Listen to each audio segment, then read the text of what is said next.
Welcome to the party. I'm Sam Ekstrom of Locked On Sports Minnesota. They've done it.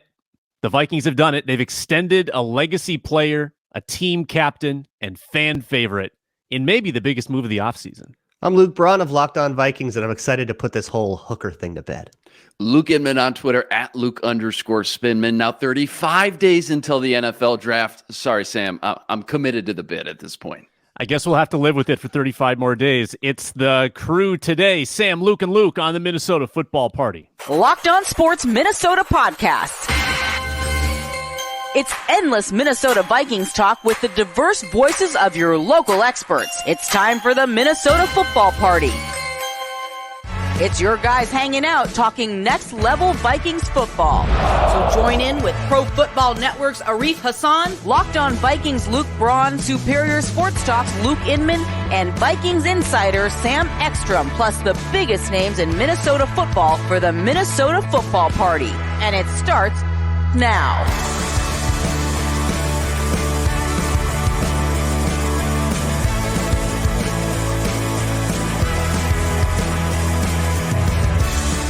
Welcome in, everyone, on a Thursday. It's the Minnesota Football Party. Today, I'm Sam Ekstrom.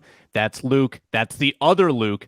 No Arif today. You can still shout out at him at Arif Hassan NFL on Twitter. Let him know your opinions. Let him know how upset you are that he's not here today. We'll really roll on with the three of us. Yeah, get in his mentions. He doesn't have enough chaos in there already. Luke Braun is at Luke Braun NFL. Luke Inman is at Luke_Spinman, and I'm at Sam Ekstrom. Always happy to talk on Twitter. This show is available on YouTube for free. Locked On Sports Minnesota. Subscribe to that channel and leave a comment below if you could on the video. We're also free and available wherever you listen to podcasts. And this episode is brought to you by FanDuel Sportsbook, the official sportsbook of Locked On. Make every moment more at FanDuel. Visit FanDuel.com/LockedOn to get started. On today's show, we've got some minor Vikings moves that we can blow out of proportion. Brandon Powell, Troy Reeder, and the CJ Ham extension that I cannot wait to talk about. Luke Braun is going to bring Luke Inman down a peg about Hendon Hooker, bring me down a peg about Hendon Hooker. This has been the topic of the week, gentlemen. I mean, this was Tuesday, Wednesday, and now Thursday. It's become... I think it's your fault. Every article being written, I think is like subtweeting us, Luke Inman. Like every article I see is Hendon Hooker is a bad idea for the Minnesota Vikings. I think Tyler Fornes actually wrote an article literally because of my opinion I had on Twitter. He did. It absolutely did. Oh yeah. and I did a show because of you guys on this show on Tuesday. Butterfly effect, Sam. Yeah. Hey, this is the content machine that we generate in the offseason. This is how it works. So Luke and I'll dig our heels in. Luke Braun will tell us why we're dumb, and we'll get into that. So where do we begin? Do we begin with the much heralded CJ Ham extension? I think we have to. A 2-year pact to keep him here, in theory, through 2025. CJ Ham, and Luke Braun, you tweeted it out, KOC's been Shanahan-pilled. He's officially been infected by the Shanahan germ as he now doubles down on the tight ends and the fullback. CJ Ham coming back to the Vikings for at least a couple more years. Your thoughts? Yeah, and Ron Johnson says similar thing. You know, they're trying to be more like the 49ers, less like the Rams. The two offenses are very similar. They've got the same DNA, same, a lot of zone running, play action, that whole thing. But I went over it a whole bunch on Locked On Vikings on Thursday episode, today's episode. But in short, yeah, this is a more physical version of it, and also a version of it that's a little bit more versatile. Whereas the McVay version tried to be a little bit more consistent and a little bit more kind of, we're just going to be really, really good at like two things and just beat you with that, and you just can't beat it. And that was, the 2018 McVay, 11 personnel all day, that kind of thing. That kind of felt like where the Vikings were trying to head. But the run game was really inefficient and it really struggled. I think perhaps a lack of diversity in the run game was part of that problem. They kind of had their outside zone. They had their duo runs. They would go to inside zone in the red zone sometimes. And that was kind of it. They didn't really have like a jet sweep every once in a while. Like that they didn't have like a very robust playbook. But if you look at the Shanahan run playbook, that's a lot more. So it feels like that's their solve for that problem is we're going to, bring in an extra tight end in Josh Oliver. We're going to, keep doing the fullback thing, the CJ Ham 21 personnel. That switching to that in the middle of the Miami game, I don't think they win if they don't do that. And then that same kind of principle, they boomed the Cardinals doing it. So it definitely had its equity as long as it's deployed at the right time. And there are times when you needed that like extra bit of beef. So that's kind of what they're going after, which I think is really cool. But also, Ham. Now, is he threatening Kleinsasser for epic fullback? We're getting close, man. We're it's a getting generation really thing, close. Yeah.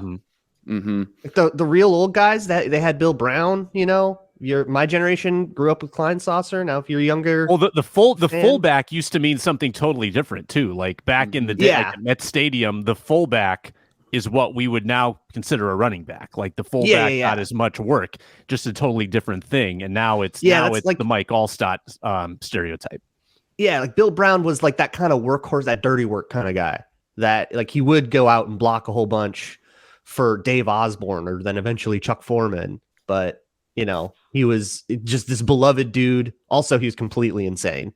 He would like pick off his scabs before the game to intimidate the other players and like walk out like actively bleeding and be like, come mess with me.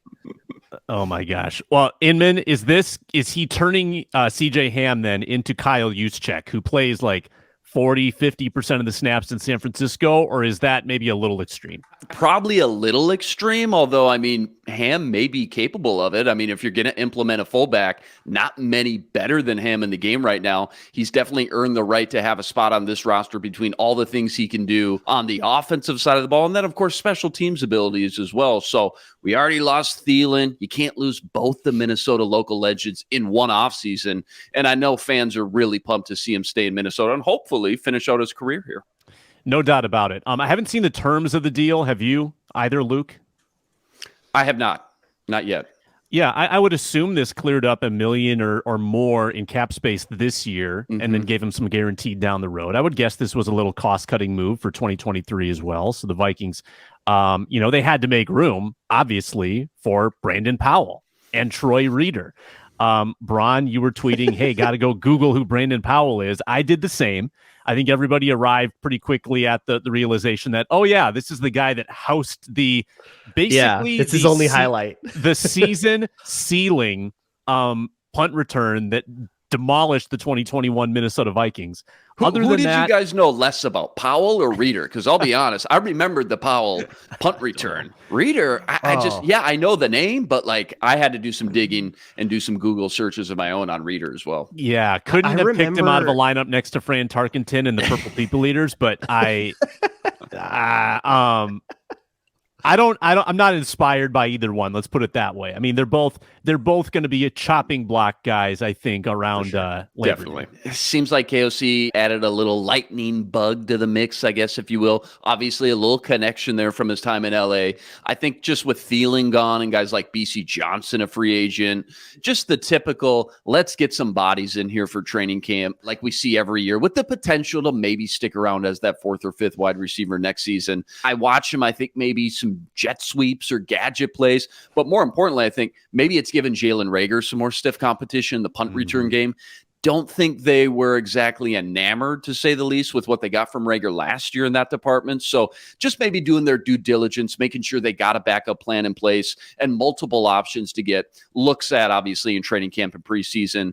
And then maybe the other thing, too, is if Dalvin Cook is really gone next season and they plan on using Kene a lot more in the running game, maybe there's a thought to limit his kick return duties just a little bit more too, and having another reliable threat back there again, just to give them some more options, kind of what he brings to the table. So that I would assume is kind of the thought process. But again, on the big scale, 1 to 10, probably about a 2 as far as the excitability. Braun, honest to God question. Who is the wide receiver 3 and 4 at this point? So we've got Jefferson 1, Osborne 2. Then your remaining options are Powell, Naylor, Tristan Jackson, Blake Prohl, and did I say Reagor yet? Jalen Reagor. No, and Reagor. So this question gets answered in camp. I bet if you asked Kevin O'Connell right now, he would be like, Yeah. And I think if I were to predict that outcome, I mean, I think wide receiver 3 is not on the team yet, or a wide receiver 3 is either KJ Osborne or not on the team yet. That's a better way to put it. But if they had like a camp competition right now, I think Naylor wins it, and then Reagor is number 4. That would be my guess. What happened to Blake Prohl? Was Blake Prohl missing last year due to a different injury? That because he busted his knee, right, 2 camps ago. And what happened last year? Because Blake Prohl was like the guy that everyone was talking about. Like there was all this steam. The new on Chad Blake Prohl. Beebe, right? Like the yeah. What happened last year? Why can't I remember? I think he ended up. I don't think he ever got back. Did he just miss 2 years with the same injury? He might have. Interesting. Because I don't remember him being on the field. I know he got hurt camp of 2021. Horrible injury, by the way. I watched that about 50 feet away. Awful. Oh man, really? And he was in the he was in the wheelchair for a long time. Foot was elevated, or leg was elevated. It wasn't good.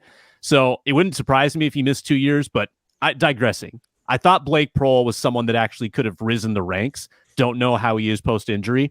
All that to say, the Vikings wide receiver room is not very robust at the moment. So someone like Brandon Powell at the moment probably sees a little bit of an opening to say that maybe they could make this roster. I did some digging into his punt return numbers.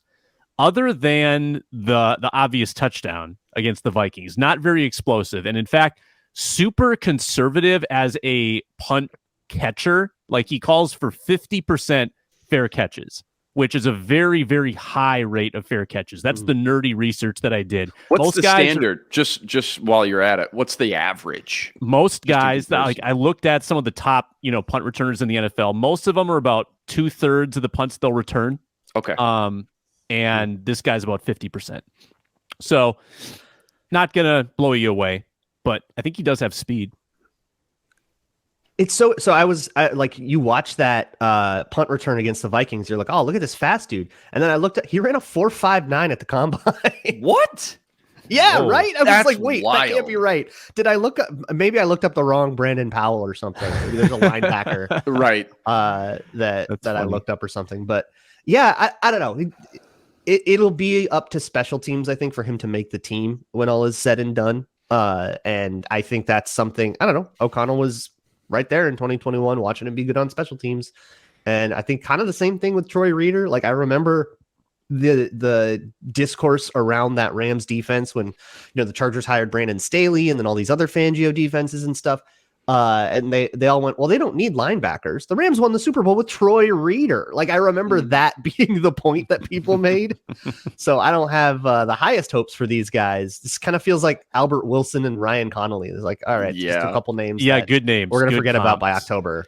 Yeah, knew nothing about him. Looked up his PFF grades an hour ago. All I know is week 11 last year versus the Chiefs posted a 98.3 defensive grade, which I don't know about you guys. It's literally the highest grade I've ever seen PFF give out to anyone ever. Almost a perfect score, 96.9 coverage grade that week. So, I mean, that'll be the first game I go flip on just to watch 5-10 minutes, see what he's doing over there. But outside of that, doesn't look like anything special in any specific categories. Feels like maybe a third down coverage linebacker can give you some pass rush abilities as well. And really just a guy to help get Hicks off the field where he was exploited so much in passing situations last year. In general, those PFF grades are kind of all over the map, just week to week and even year to year. Yeah, his track record with the Rams, horrible as a rookie in pass coverage, average in 2020, horrible again in 2021. And it's funny because he played two games last year for the Chargers. He played more than 20 snaps. One of them, he had the 98 grade, Luke, which you mentioned. And then the other one, he had a 28.6. So yikes, little feast or famine. Single game PFF grades will do that. Even if you ask like PFF people about it, they're like, yeah, the single game grades get wonky because it's just too small a sample. Right. Yeah. I don't think this is even at the Nick Vigil level. Like that's, I don't know what my little quippy name for it is. Like he has the BB bar is Luke Braun's thing. I don't know if the Vigil vector. I don't think he exactly reaches that level for me. That's fantastic. That's the so vigil good. vector. Yeah, I love that. It's like, can you just be like just a guy and be on the field and be a dude, or are you going to struggle to like break a starting lineup or even the roster? I love that, the vigil vector. Yeah, you're welcome. You can use that. I don't know if like he's probably inside linebacker 5 at this point, but again, it's not that deep of a room. You know, Troy Dye's in a contract year. William Wankwu. So I mean, he could make the team if someone gets hurt, but I'm not going to count on that. So those are your minor Vikings moves blown out of proportion. Today's show, and after this, we're gonna get into this Hendon Hooker conversation. Luke Braun can send all his arsenal our way, and Inman and I will put up our. And most of you can fast forward through it. I fully understand. We'll fight it out. Today's show is brought to you by FanDuel Sportsbook. March Madness is back today, Thursday. Yes, you can get in the action with that FanDuel Sportsbook app. If you're a new customer, get a no-sweat first bet up to $1,000 back in bonus bets. If your first bet doesn't win, just download that app, which is safe, secure, so easy to use, so easy to get in the action with hundreds of ways to bet on college basketball, NBA, NHL, the Masters coming up. Get a future bet in. Mine's on Tony Finau. FanDuel lets you combine your bets for a chance at a bigger payout with a same game parlay. You can do that as well. Check out FanDuel.com/lockedon for your no sweat first bet for new customers, up to $1,000 back in bonus bets if that first bet doesn't win. FanDuel.com/lockedon. Make every moment more with FanDuel. All right, and this has become a daily staple on the Minnesota Football Party. It's the Hendon Hooker segment. Luke Inman and I are becoming the most vocal Hendon Hooker apologists. This goes back for Inman to our early draft shows. This is like January, Luke, where you were pounding the table. I don't know if it was first round, but you were saying Hendon Hooker is a dude. No, he was that classic. You're watching college football in November and you're like, this is going to be my favorite day 2 quarterback. And it's just funny because every year there's always a quarterback like Carson Wentz or Baker Mayfield. You end up saying that stuff early in the process, and then they end up going way earlier in round 1 just because the league values the quarterback position too much to let guys like that slip that far. And I just feel like Hooker's going to be that guy this year, even with the age and the injury and everything else. Originally, you thought, okay, day 2 guy. I just don't think that's going to be the case. Yeah, I mean, and I think it gets very real for teams, like when Tennessee takes Will Levis at 11, and suddenly the next best quarterback on the board is either Hooker or Tanner McKee. Like, it does get very real for all these teams that would like a quarterback to say, oh, man, shoot, we kind of need to get somebody. But anyway, we'll give it to Luke Braun. People know our opinion on this. Luke Braun, you did an entire show rebuttaling our opinion on Hendon Hooker. People can go watch that show. But give us the cliff notes. Why do you want to crap on our dreams? Because you should dream higher. You come up with more ambitious dreams. So Hendon Hooker, at least last time there was a consensus board from The Athletic, he was 71st on that. So that's a 3rd round dude. And he is not right now on grinding the mocks because he has not made the first round in enough mocks, and mock drafts aren't going deep enough yet to get him on grind. So like him in the first round is a very spicy take, which go ahead, have your hot take. That's fine. Mm-hmm. But I guess there's kind of 2 ways to engage with this. Either I could argue against, no, he's not a first round quarterback, which is a very room temperature take. You guys might be the only people in the world who have him in the first round. And that one Daniel Jeremiah mock that has people all whooped up. And the other thing is the kind of what you alluded at, which is, well, he's not a first round quarterback, but he might be what's available, so that you take him at 23, which is a sort of a separate like value conversation. Mm-hmm. And I guess that's kind of 2 paths. I don't think he's a first round quarterback. I have a 4th round grade on him because I think he tops out as a backup quarterback in the league, maybe. And there's also a chance that he just flames out Kellen Mond style.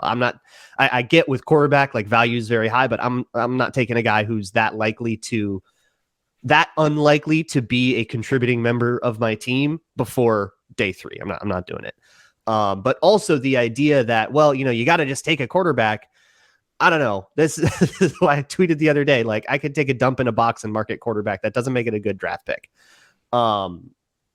Because if you take a quarterback in the first round, that will preclude you from taking a quarterback in the first round in other It shouldn't. And take a quarterback in the first round every year, and there's an argument for that, but nobody does it. Nobody does it for a reason, because as a GM, you kind of get your chance to get your guy, and that guy either flames out or he's good, and your career kind of lives and dies off of that. But it's just kind of the way it works in the NFL. You go grab your Mitch Trubisky, and you're not gonna go back to the draft the next year and start saying, well, I don't know, maybe we should take Josh Rosen, and I think Josh Rosen is that extreme of an example, where then the Cardinals were 1 overall, and I think when you're 1 overall, you can kind of rethink that a little bit. And I think maybe that'd be a pretty good way to go be 1 overall, is to draft Hendon Hooker and start him all year. I'm curious what your ideal game plan would look like, I guess, if you're Kwesi or KOC, just thinking about the long term. Just given where we're at right now at 23, all those big other quarterbacks are going to be 4 guys are gone. You're more prone to saying, you know what, let's not force it this year. Let's just wait until next year anyways. Exactly. Yeah, I get it. He would have been able to sit behind Kirk. He's coming off the ACL anyways. Kind of works out. But he's just not at that level as far as just a draft grade goes. You're more prone to, you're leaning into, let's wait until next year and see what we got then. Yes. Draft, I'm saying. And maybe in day 3, I'm looking at that Dorian Thompson Robinson. Yep. There are other quarterbacks you could maybe say, let's take a stupid swinger on somebody, like maybe take a flyer.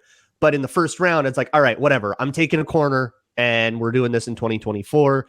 The framework of Kirk Cousins' contract is laid out so that I can add a year to it. And that actually does help the cap in future years a little bit because of the way that works. So I'll tack another year onto Kirk Cousins' deal if he's interested in that. And we can kind of be right back in this situation this time next year, where you've got Kirk Cousins on the last year of his deal, and we are looking to see if we can't do better and get a quarterback this time. That would be my deal. And honestly, there is it's one thing, hey, Anthony Richardson, he's not better than Kirk Cousins right now, but he might be in the future. Mm-hmm. I don't see that ceiling with Hendon Hooker, because what is making him bad right now is something I don't think is going to develop. With Richardson, I think it's going to develop. Even with Levis, who's only a year younger than Hendon Hooker, I think that there's a chance that it develops. I think that's why those guys are consensus first-round picks. And, and then somebody like Thompson Robinson, he doesn't have anything, but, young Toolsy, we'll see what happens.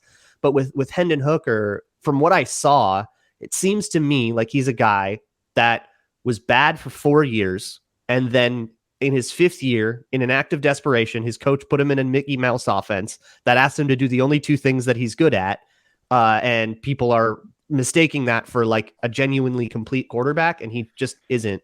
And that kind of Mickey Mouse offense doesn't fly in the NFL. So what was, put him in the what NFL. Was bad about, and I'm genuinely asking, what was bad about his 2021? Because the production was not bad. I was told his 2021 was a disaster and that I shouldn't judge him on it. So I watched only 2022. Did I make a mistake there? I mean, I don't know. I from the productivity was phenomenal. So clearly, so what you're saying is that the 2022, he had the same productivity, but did it more aesthetically. Like that's what I'm hearing. Because the numbers, okay. I don't know about his 2021. I would have to go research that, because I was told that his 2021, he should not be judged. It would be unfair to judge him on his 2021. So I was trying to give him the benefit of the doubt, I just want to go back real quick, and then Sam, I know you kind of want to touch on this too, just as far as there is a little bit of pressure trying to get a guy in here now, because for me, I get a little worried about continuing to extend Kirk. I just don't know if that's the answer. Paying him 45 mil, fully guaranteed, he's not going to take anything less, because I just don't know how you continue to rebuild a team that's going to be able to compete with what the Lions are doing and the Packers when you have to spend that much money on your quarterback year after year after year. It's just hard to build great teams around those guys when you're paying your quarterback that kind of money. Just playing devil's advocate with myself, you don't just force a quarterback just to force a quarterback, and maybe you wait until next year, and again, you just kind of reevaluate at that point and see what your options are. But if you plan on going 8 wins, 9 wins, like I think they do, you're probably not going to be in a great position again next year to go get one of those top tier quarterbacks. So eventually, when do you just pull the trigger and try to get KOC to buy in and say, there's enough tools here? No, it's not Josh Allen tools, but there's enough tools here to at least develop something here into a starting quarterback 1 or 2 years down the road. Yeah, and I think in general, the idea of a quarterback that you can develop is definitely a viable thing. Mm-hmm. I don't think Hendon Hooker is that guy. I just don't see him playing out in the NFL. And I can talk traits a little bit more than just like, production in which year was better. There is stuff that he can do. He can throw a mean go ball. I love the go ball. I love that there's some rhythm skinny post stuff that he did against Alabama. That was really good. I think his actual throwing mechanics, his lower half is really still. I love that kind of long loopy release he has on longer go balls that kind of make them rainbow and they land in a really good spot. Like there is good stuff there. But I am very concerned that a quarterback who has started for 5 years in college is still making half field reads and is still, not looking at the full field, is still not really able to rescue a pocket. But, once there's a little bit of pressure, eyes drop and he's got to scramble. To me, that's a huge concern. And somebody who has that much experience, it's really hard for me to believe that just sitting for year 6. Oh, year 6 was the one where he really learned everything. Like that, it feels like if he doesn't have it by now, when's he going to get it? And then for how good his mechanics are, he is not as accurate downfield on some of the middle throws, on the seams, the posts. He'll miss some of those ugly, and missing quick game is what really did not sell me on him. Like if you compare him to like Levis, who is a little older and also has some accuracy issues, but Levis is rock solid on quick game. So if you're a team that doesn't have a quarterback like the Colts and you want to go get Will Levis, you can run a sort of West Coast spready, dink and dunk, get the ball out quick kind of offense, kind of like what the Giants did last year. You can do that, and he can operate that while he develops other things or see if he learns other things. He can kind of be his own training wheels. With Hendon Hooker, the offense you have to run for him to be his own training wheels is completely untenable. It's bubble screens and go balls. It's like something we would have seen out of Bill Musgrave against the Packers in 2012. That just doesn't work for me. So like, I don't see the development track. If you want to talk about the general idea of let's bring in a quarterback, and I don't think we need to pick Hendon Hooker at 23 to get him, but I don't think we need to get, spend the first round pick on any of these guys. You can wait till pick 116 and see which one of these, raw dudes is still on the board, because they're so raw right now that people aren't going to say, this is my first round quarterback. This is where this, Malik Willis fell to the third, So I think if we want to talk about a mid-round quarterbacks, we struck out on the 4 guys. Let's see if we can't get a random developmental kid in here. Maybe he's way better than we thought. He has this awesome camp, and maybe we strike gold. And then if not, we go take a look at this in 2024. Maybe we don't even extend Kirk Cousins. If you're uncomfortable with that, let him hit free agency, and now we're just a QB needy team headed into the draft. We can go trade the farm, get up to a top pick if we don't have one already. Do what the Panthers did, and then have our guys. But I think it's with quarterback, it's go get your guys, Luke. It's pick a guy, and who are you in love with, and then move mountains to get him. Not who is going to be available where I'm at, and how can I come to grips with that. No, it's, man, I am in love with Anthony Richardson. I'm getting him. I'm doing everything I can to go get him. That's the strategy that I want them to take. Quarterback, I don't think, is a position where you go for opportunism. It's a go get your guys kind of game. Yeah, no, and I love that, Luke. You know it. I would love to hear them. I would love to hear whispers saying, you know what, they're packaging something crazy. We talked about the trade scenario yesterday on the mailbag edition with Reggie Wilson about 2018. When the Bills traded up from 12 to 7 or 8 with Tampa to go get Josh Allen. People forget 3 weeks before that, even before draft weekend, they had traded Cordy Glenn, the left tackle, to move up from 20 to 10. So maybe there's a za'darius Smith or a Dalvin Cook package that can get him up, because it's going to take a lot. to get all the way up into that range. But I would love for them to go swing for the fence on a guy like that, because I totally get the takes where you're coming from. You don't want to settle on such an important position, just given where you're at. The issue I have is next year when they win 8 or 9 games again, you're going to be in the same position. So at what point do you go get your guys and make a swing for it? Because I think you're right. It's when you're in love with one of them. And maybe they're in love with my guess is they're in love with Levis, just because Kevin O'Connell's got so many friends at Kentucky. There's even some whispers of that. If I had to guess, I would guess that they're in love with Will Levis, and I would not be surprised to see them do exactly that. But maybe they're in love with the dude who's coming out next year. And of the they want to go up and get that guy, you know? Yeah. Of the big 4, he would be the most realistic to be able to still get at 7, 8, 9, 10, something like that too. So because moving into the top 3, now you know for sure the first 2 picks are going to be quarterback. Colts are either going to have to move up or stay put. They're going to take a quarterback to get into that top 4 picks. I mean, it's a king's ransom doesn't even do it. Not coming all the way from 23 with no second round pick. It just makes things tough for sure. We did on Locked On NFL when the Panthers traded up with the Bears. Like I was on Locked On NFL that day with Lauren Cox, who does Locked On Bears, and we just went down the draft order, and I just said, okay, does this team take a quarterback? Panthers, yes. Texans, yes. Cardinals, no. Who takes a quarterback? And we realized that we got 3 quarterbacks going in the top 15 because there's just so many teams. Like the Eagles aren't taking a quarterback, the Packers, we know they're not taking a quarterback. It's like maybe the Titans do. We got all the way down to the Commanders. Detroit could be in the mix. Probably not Seattle more so, but Detroit could be. You're right. There's not a lot of for sure things, but there is a lot of maybes. Like you said, Tennessee as well. Detroit has 2 picks. Tampa Bay, what do they want to do? Seattle has 2 picks. Do they decide to do it on the second go around? Ravens, are they moving on from Lamar? All right, what are they going to do? So there's a lot of maybes. maybes. Get up to 4. I think you get up to 10, you get the 4th quarterback off the board, whether that's Levis or Richardson, if that's the guy you wanted, or isn't he? Maybe Levis is off the board at 4 to the Colts and they're not into Richardson and they go, all right, we're just going to sit and take a corner. But I don't think you have to move all the way up to like 4 to get a quarterback.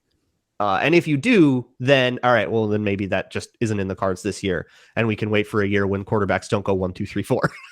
But again, bigger picture, like you said, who's your guy? Who's the guy that you fell in love with? And then where do you project he will go? Not just, all right, do we got to move up to the top 5 just to take a guy? Who is the guy that they love? Would be very interesting to see if they love Will Levis. They met with Levis and Richardson at the Combine, correct? I believe so. Yeah, so. That sounds right. Yeah, that sounds right. Yep. I have devastating news. Just broke as we record. Wait, I've got the sound effect. Wait, is it Duke? Signed Duke Shelley. Who? Raiders. That's crazy. How do you not bring that back? Interested to see the trend. I'm so bummed. That's a bummer. So we talked about this yesterday. This is big. Duke Shelley in half a season was a top 10 cornerback in the NFL last year. I looked at some comps contract wise to figure out, okay, what is he waiting for money wise? What do you think he would get? And I think that it probably would be fair to pay him about $4 million, $5 million a year, like high end. 2 years, $8 million, I think would have been a fair deal. If you look at the Sean Murphy Bunting contract, he made $5 million. Duke Shelley hasn't done it as long as Murphy Bunting, but he was really good last year, so it's kind of tough to evaluate. But I would guess $4 to $5 million a year is his max value. And I am honestly surprised that this didn't get done with Minnesota. This could be kind of and maybe they didn't want him for whatever reason. I thought he would have been a fit with the Flores kind of style. A quick reaction here, Inman. What do you think about this? Super bummer. I mean, not only just what a great story, by the way, too. One of the better stories last year, too, on the Vikings roster. One of the rare defensive gems they found on the defensive side of the ball, too. And you just look at not only the talent, you plucked him over from Chicago from the division. He ends up panning out when you throw him in there, but the need at cornerback. They just need bodies back there. And in today's day and age, the way teams pass the ball, the way teams spread you out 3, 4, 5 wide, if you don't have 3 good cover corners, you're in trouble. And they just needed more bodies back there. For the price, I thought he would have been just the ideal no-brainer solution to bring back at least one more guy in that secondary. Pretty bummed out to see him land elsewhere. Very interested and intrigued what these contract numbers look like. That's for sure. Mm-hmm. Ron, yeah, your we'll thoughts? see. I'm going to guess it's a little cheaper than what Sam said, just because I still think that he's a guy you're not 100% bringing in to start. You're bringing him in probably to compete for a start, which is what I thought he earned. But it wasn't. I love what he did, especially as a backup. But like he did have the playoff game too. Yeah, $5 million seemed a little high when you said it. I don't know, 3.5, 4, 1 maybe. year, like 3.5, like maybe not a lot of it guaranteed or some incentives or something. If there's other years, probably not a lot of guaranteed money on it. But he's kind of okay, let's bring him in to compete with the young guys kind of dude, and they still need one of those. And there's lots of other guys like that, but none of them are Duke, man.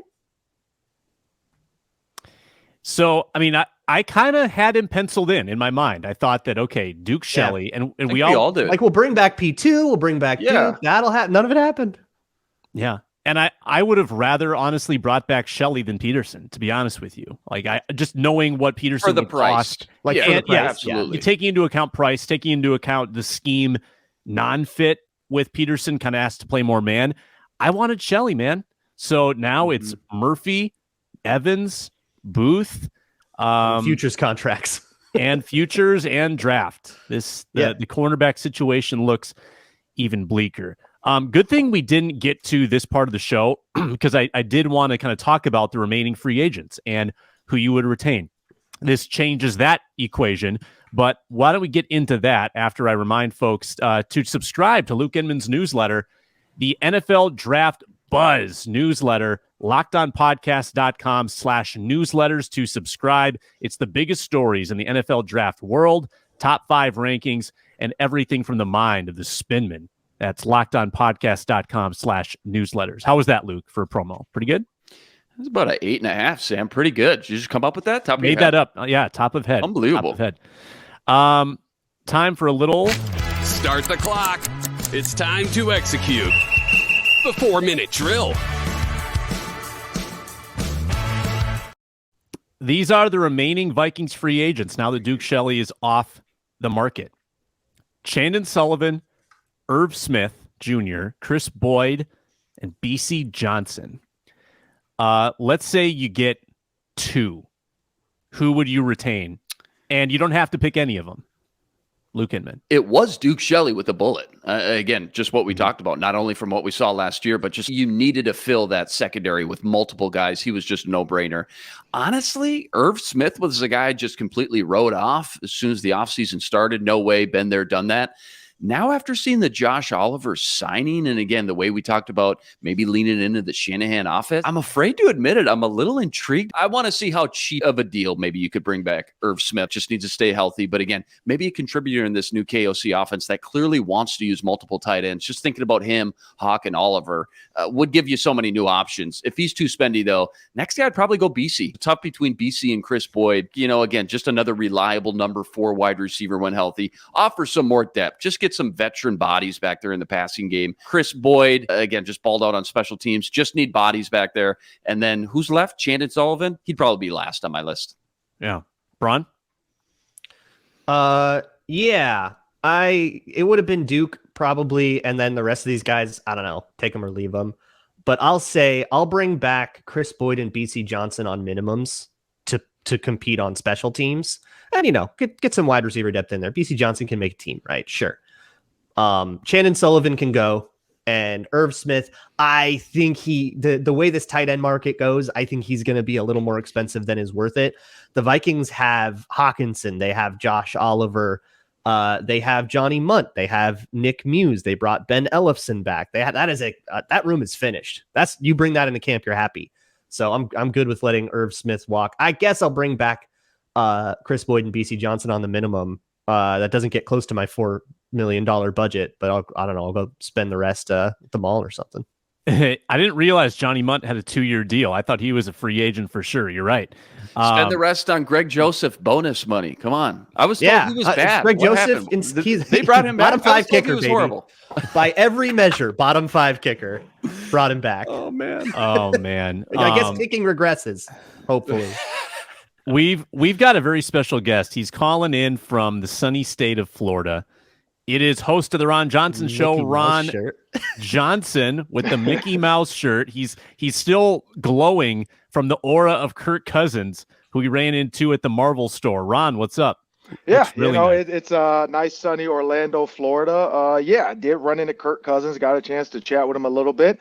He did say he was coming back for OTAs. We talked, and then literally, like as I'm having this conversation with the one, when there's two guys that are 6'3", 6'4", especially a black guy, everybody's like, wait a minute, who are these two guys? And I could see people start to look, and then I realized, I'm like, you know what? My kids have never met Kirk Cousins. They met Justin Jefferson, they met Adam Thielen, C.J. Ham, so on and so forth, B.C. Johnson, but they've never met Kirk Cousins. And so as we're talking, we're talking about Black Panther and, the Marvel stuff. Because he was in the Black Panther section. Somebody pointed out, which I did know because his son was actually 5-year-old son was, I don't know the word used for this, but he's basically going to guilt dad into buying him everything from the Marvel store.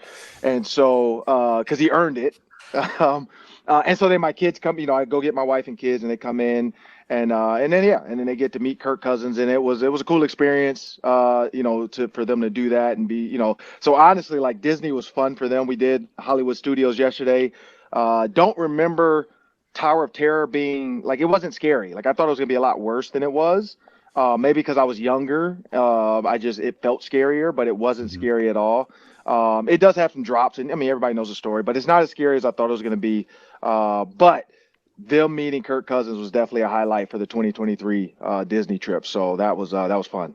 That is really cool. Let me bring your mood down a little bit because we just got some breaking news. Duke Shelley has signed with the Raiders. He will not be a Minnesota Viking, Ron. I think we were all counting on him to be back. What do you think about Duke Shelley leaving us?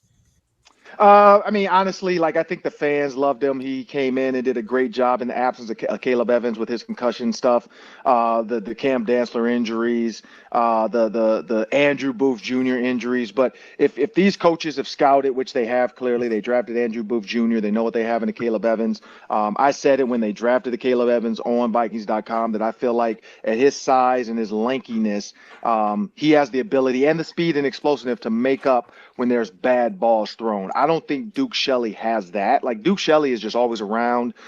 He was doing a good job. He was playing with house money. I mean, imagine going to Vegas and you can just bet whatever you want and there's no issues. That's where Duke Shelley was living in. He was living in that world of like, hey, this ain't my money. Like, I don't care if I put down $1 million on black. Like, it don't matter. Like, it's not my money. If I hit, I hit. If I lose, I lose. Either way, I'm playing with house money, and that's the kind of life Duke Shelley led this season, which was great. Reckless abandon.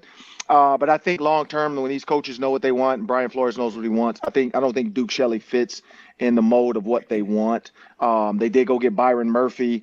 Caleb Evans is still on the roster. He's still under contract, as well as Andrew Booth Jr. We saw Caleb Evans just tweet out a headshot of himself. I don't know what's going on with that kid. Clearly, he's trying to be a fan favorite on Twitter and Instagram, and he's doing a good job of it. But he has said he's battled, some issues online, and, he's learning, which we've all been through this, and we knew this already. The internet is a toxic place. And so if you allow it and read everything, and I think he's a kid that needs to go 0 dark 30 when the season starts. Like, don't read Twitter and Instagram because you're gonna hate yourself and be mad at everything people say. So, but no, I think Duke Shelley, congrats to him for signing somewhere else, but I don't think he fit what the Vikings wanted to do. Yeah, Ron, a lot of discussion about the Vikes being interested in a quarterback early in the draft this week. Daniel Jeremiah mocked him Hendon Hooker yesterday. Charles Davis mocked him Will Levis today. What's just your ideal game plan or blueprint at quarterback for the Vikings look like? Is it bringing Cousins back as long as you can keep him around? Is it drafting a guy this year? Is it drafting a guy next year? Where do you stand when it comes to the Vikings game plan and future? I this is the one subject I really don't have an opinion on. I don't know. The NFL is such a fickle place. There's been so many quarterbacks. I mean, we got a quarterback coming out that hasn't played in years, and he's calling every other quarterback randoms now. You know, Cam Newton's talking about 32 randoms getting jobs, and y'all want to see. And I don't know if y'all saw this, but Cam Newton, like, doing the, like, scramble drill, it looked like me. Like, it reminded me of, like, me, where in my mind, I feel like I'm running fast, but then I'm not really running fast. Like, I've videotaped myself running, and I'm like, man, I am not moving as fast as my mind tells me I'm moving. And I feel like that's where Cam Newton's at. Like, he's a good quarterback. He has an arm. He can throw. You know, there was some off-target throws. But when you watch him run, it's not the Cam that we're used to. Now, again, he's 6'5", 6'6", 250 pounds probably. So it's not going to be as quick as he used to be. But when I think about the quarterback position, you know, you don't know what you're going to get. And, you know, and that's where Cam Newton comes in. It's like, well, you see Brock Purdy, you know, should the Vikings draft Mr. Irrelevant this year if it's a quarterback?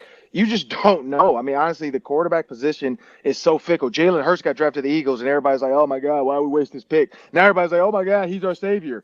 Like, you just don't know. And that's why, I mean, Will Levis, Anthony Richardson, Hooker, Hendon Hooker, you really don't know. And that's the honest truth. I think whoever you draft, the best thing about it, they do go get a quarterback. And here's the best thing. And people hate when I do this analogy. Aaron Rodgers and Patrick Mahomes got to sit for a year at least. Aaron, of course, more, but got to sit for a year. Imagine if Andrew Luck, RG3, all those guys got to sit and didn't get thrown into the fire. Andrew Luck, who knows? You know, same with RG3, who knows? Like, because as the game catches up to him, like, you can surprise us at first with your athleticism, speed, or whatever it might be, but then the game's going to catch up to you. What have you learned from the quarterback before you? And I think that's the bonus. And whoever the Vikings draft, if they do draft a quarterback, he can sit behind Kirk Cousins for a year or two, learn the game, grow in the game, get smart in the game, and then step into that starting role in year 3 and not have that pressure. So I don't know, but we'll see. Ron? I was going to ask you, you mentioned when CJ Ham got extended that this is kind of more of a 49ers direction. We were kind of talking about something like that earlier in the show, but I was wondering if you had any kind of specifics on that. Like, what kind of Kyle Shanahan stuff are you excited to see now that we've seen the Vikings get Josh Oliver and now they extend CJ Ham? Clearly that's part of their plan moving forward. What are you excited to see from that kind of offense? Well, we saw it, and I think I charted this last year a little bit. I'm going to try to do a little bit more this year. When the Vikings motioned last year, and the games I kept track of, I forgot which games, it's in my notepad. When they motioned and shift and X, Y, and Z, they were about like 82%, like as far as converting, not first down, but like 5 to 6 yards. Every time they motioned and shift, it was like 82 to 84%. I can't remember the exact number. And I just charted it because I wanted to see the games he did it, how they were dominating, how Justin Jefferson was wide open, how KJ Osborne was wide open, how Adam Thielen was coming open on the back end. And then it was almost like he got TJ Hawkinson, and maybe he didn't want to confuse TJ too much and wanted to simplify the offense a little bit, and he got out of that. Like, you didn't see it as much with Hawkinson in the game. You saw basic shifts where tight ends moved, or maybe the tight end switched sides and then a receiver motion. But, like, I mean, you got to think about the Justin Jefferson wide open touchdowns. It would be a guy shifting, 2 guys shifting over here, 1 guy motioning back, 1 guy coming up and then coming back. Quarterback walks up, he walks back. There was a lot of change in that offense, and that's what you see with the 49ers about 80% of the time. And granted, they're trying to get Deebo Samuels in some type of mismatch or George Kittle in a mismatch. That's what I expect to see. You give TJ Hawkinson a full year. You got the fullback now with CJ Ham. You got the other tight end from the Ravens you can trust to be in the game and block. I think that was the problem with every other tight end other than TJ Hawkinson. I don't think the Vikings had trust in them. And that's the key thing. You only get about 65 plays a game. And if I'm going to give you 6 and you screw up, you're screwing up 10% of my game. So how can I trust you with 10% of my game where that 10% can be make or break for our season? Which you look at the Giants game.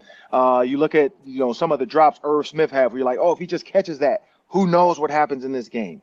I think those are the things that Kevin O'Connell wants to get to. And with the 49ers, the biggest thing, too, is when their sets are 2 tight ends and a fullback, running back, receiver, or 2 receivers, because Deebo's technically the running back, 2 receivers, 3 tight ends, it's you don't know what you're going to get out of it. You don't know if it's going to be a run play, a pass play. They go 1 running back, 2 tight ends, 2 receivers. Same thing. You can bring that big Josh Oliver back into the backfield and be your fullback. You can take him out. You can have C.J. Ham in the backfield. You can motion out T.J. Hockenson as your second receiver, just like they do George Kittle, and say, hey, who are you going to cover with George Kittle? Is it going to be just your cornerback? Are you going to man up T.J. Hockenson with a 5'10" cornerback? Let's go. And I think that's what Kevin O'Connell wants to get to is how can I get my guys and let Kirk Cousins pick the best matchup based off what the defense gives them.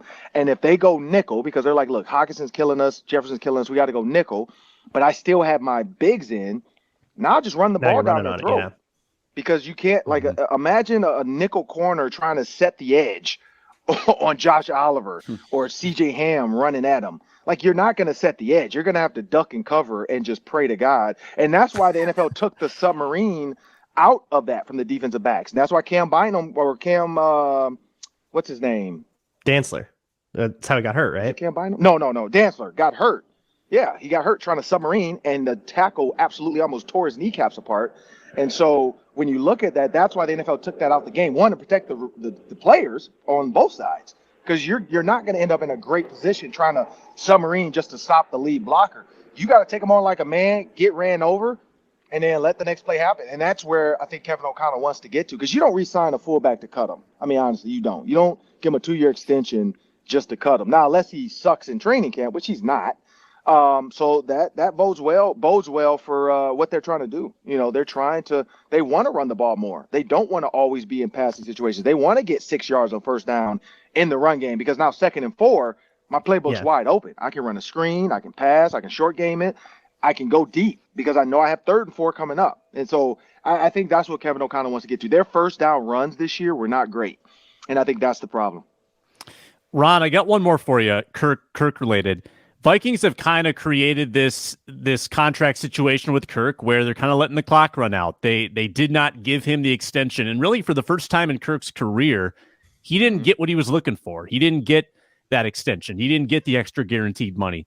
I'm curious how you think he's going to respond this year if he feels like it's his last year in Minnesota. Maybe there's competition breathing down his neck, some rookie quarterback that they pick. How do you think Kirk is going to handle that kind of new situation to him?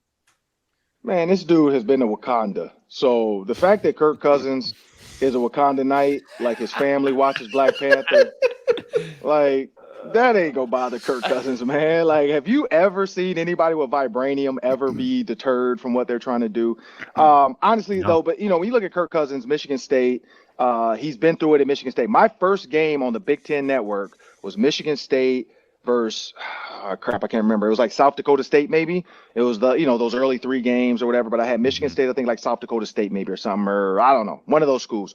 And Kirk Cousins, me and Kirk Cousins connected like years ago on this story. I'm like, dude, my first Big Ten game, color analyst, was your game, and he had to split time with Nichols. Keith Nichols had come from I think Oklahoma, and he was the Oklahoma quarterback, transferred to Michigan State.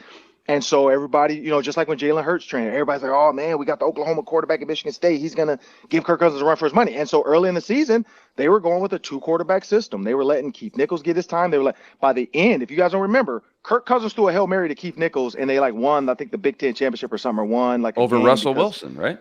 Oh, mm-hmm. Yeah, because Keith Nichols, the quarterback that was supposed to take Kirk Cousins' job, had to go play receiver. So I think Kirk Cousins has ice in his veins, not on purpose. I think he's just a true, dad that I don't care. I mean, if you see him walking around Disney, he doesn't walk around, like my wife said it. I mean, I'm bigger than Kirk Cousins, just why? But he doesn't walk around on his tippy toes trying to look 6'4", 6'5", trying to let people know he's there. He's just a nice, quiet guy just walking through Disney.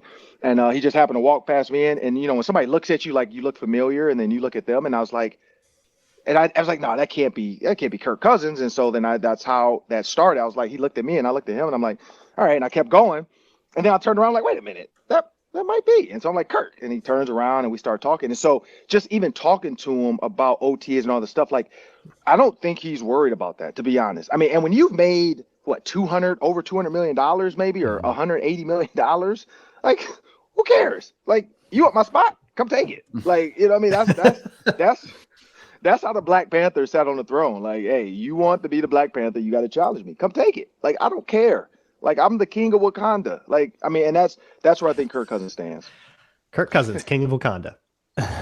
Love it. Excited to get Kirk on the pod for you guys to nerd out about Marvel. That's going to be great. That's going to be a must-see episode. Yeah, I got to figure that one out. Yeah, he did DM me, and we kind of chatted on DM for a little bit. So I'm playing it cool. I don't want to just rush in like, hey, you want to go out on a date? Like, playing it cool. So we'll see. Yeah. Yep, for sure. Ron Johnson, everybody, at 3Ron Johnson on Twitter. He hosts the Ron Johnson Show, which is Mondays, Tuesdays, Wednesdays, Roundtable on Fridays. Ron, good stuff. Enjoy the sun. Enjoy the family, all right? I will. Appreciate it. You bet. All right, I give you guys the choice. Do you want to end with party fouls, or should we end with our number one Vikings draft crush? I vote draft crush. Let's go with the crush. Let's go with the crush. Draft crush. Let's mix it up today. I didn't have a party foul locked and loaded anyways, so that kind of works out. Let's do a crush. Yeah, sounds good. Sounds good. All right, your number one Vikings draft crush. It can be first round. It can be late rounds. But you got to pick one. You got to pick one. You can't hedge your bets. You got one guy that you're gonna pound the table for. Let's go with Inman. Are you saying that specifically to me because you know how hard it is for me to just narrow in on one guy that is a big and time steal all subtweet. your great guys? I've burned you guys so many times. Like, oh, Inman just took half the list. All right, well now I don't know what to do. I can mute you. I can mute you. Okay, I'm good. All right, Devon Witherspoon. Play you off like it's the Oscars.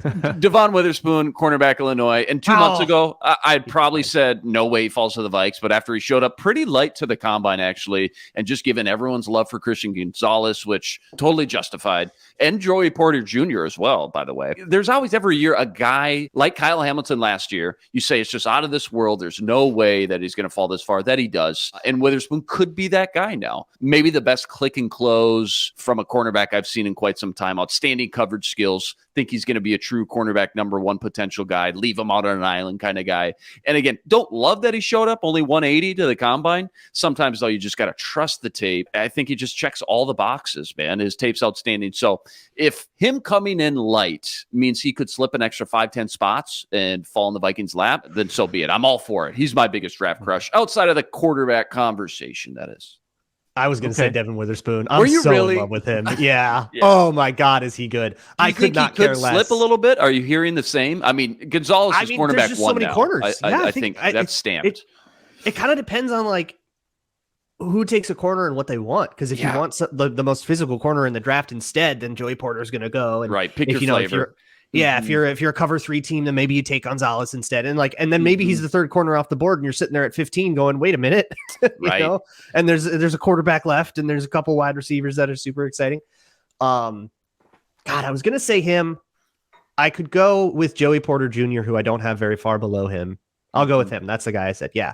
I also am crushing really hard on Joey Porter Jr. I love it. I forget who said it, where I saw it. Somebody tweeted that it's like if Joey Porter had a son and that son played cornerback. That's my comp for him. That would be him.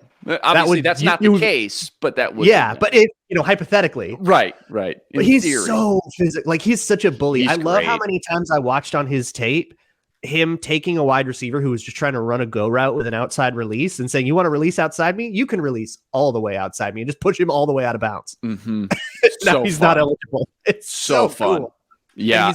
And what worries me though, you look at teams like, 10 through 22, almost all of them, 90% of them, you could all justify taking a cornerback. Philly at 10, Houston, okay, maybe not the Jets, New England, they're always in play. Washington, Pittsburgh, Detroit, Tampa, Seattle, Chargers, Baltimore. I mean, that could be where this run starts at cornerback. Gonzalez, top 10 for sure, but outside of that, the run could start there. So rarely is any team set at that position. Totally. Right? Yes. Never. Yeah, you can never have enough corners. You can never have enough receivers. But here's what I'll say, too, with this class. You could get 4 of these guys off the board and still sit there and be like, well, I'll take Cam Smith at 20. Like, I think there's still corners. Deontay Banks. Yeah, Deontay Banks. Like, I think there's absolutely enough corners in this class where there will be somebody available at 23 who you will be okay with taking as a corner. And if not, then it probably means an insane wide receiver fell to you. I will say there's guys like Keely Ringo and Cam Smith, just where I'm at in the process, still need to watch some more tape. They don't get me as excited as Porter Jr. or Devon Witherspoon. But as far as the depth goes, you're right. Tyreek Stevenson, Clark Phillips, small, but man, feisty, Emmanuel Forbes, Julius Brents, DJ Turner. There is tons of them. So even if you miss out, right, on the big 3 or 4 in round 1, you decide, you know what, maybe a wide receiver did fall in my lap. You still feel good in rounds 3, 4, and 5 and getting some good solid depth pieces in there for sure. Mm-hmm. I'm going to go out of the first round, and I'm going to label a guy that a lot of people would pick me apart for as well. Andre Carter in the 3rd round. I think I want the guy who's the Army edge. Yeah, Army edge, who's 6'7", and totally bombed the combine, right? Totally. Yeah. Well, was it the combine or was it the Senior Bowl or both? Senior Bowl, he got bullied around by guys like DeJuan Yeah. Jones, who's the biggest, literally the biggest human in this draft class maybe we've ever seen. Honestly, longest wingspan we've ever seen. But yeah, not a great Senior Bowl. I don't think his combine was great though either. I want the guy who's going to get in an NFL weight room. Apparently, he didn't have time to like really work on his body too much or add weight because he was at the Army. Like, I guess his Army responsibilities sort of limited his ability to really focus on everything football. I want him to get in a weight room. You don't need him this year necessarily. Put him in the early Daniil Hunter role where he's just a pass rusher. Don't ask him to stop the run. Let him bulk up. He's still super athletic. He's huge. Give him some time to build some strength. Get him in the 3rd round and see what that becomes in 2024. That is my like draft and stash pick that I think could be high reward. Andre Carter. If we're going for a Daniil Hunter, why don't we just get like a raw athlete? Like let's get like a spark score in here and have that guy, spend a year. I guess I don't know a lot about him, so I'm like legit asking like, what is the outcome that's like, what's the really, really positive outcome? What kind of edge rusher does that make him? Do we just assume he gets a lot more athletic just by being able to focus on it, not being like in the military? No, I think that he becomes a 3-down pass rusher if you get him in the bill. I think he can pass rush right away. He's like a 3-4 outside linebacker, but he's not physical enough at this point in his career. Like he probably bulk him up and put him in the Dean Lowry role. I don't know if he becomes Dean Lowry. I don't know if he moves inside. Okay. I just think you need him to be at least suitable to go up against heavy offensive tackles and to stop the run and to get off some double teams. I'm just trying to find some numbers from him and see when his pro day is. But yeah, 3rd round. I mean, yeah, you start to get into that range where you're throwing some darts up. Certainly, I mean, 6'6", 256, long, lanky. You're right, more of a just straight hill, downhill guy. But 3-4 fits that 3-4 stand up edge rusher guy. And again, for the 3rd round, I'm just very curious because in the middle of the college season last year, had him going end of round 1. Since then, the pre-draft process, the last 2-3 months is his stock has just slowly started to dip. Doesn't mean he's going to be a bad player. I mean, there's plenty of guys who have bad combines, for example, still end up being really good NFL players. So 3rd, 4th round, yeah, seems like that range starting to feel right for Andre Carter. You're right, Sam. Agility was great. It's a very weird athletic score. Yeah. Agility was great. Speed was super average. Explosion was bad. And the size is great, but the strength was horrible. Like you'd think that an Army kid would be able to bench more than 11 reps. Nope. Yeah. He looked like that at the Senior Bowl, just for example, too. It's tough when you play for Army. You're not necessarily going up the stiffest competition in the world to really get a good gauge of what he's going to look like at the next level. But once you got him in front of NFL talent at the Senior Bowl, definitely got pushed around quite a bit. Yeah. So I think there's a market inefficiency here. Like I want the guy, I'm buying the dip.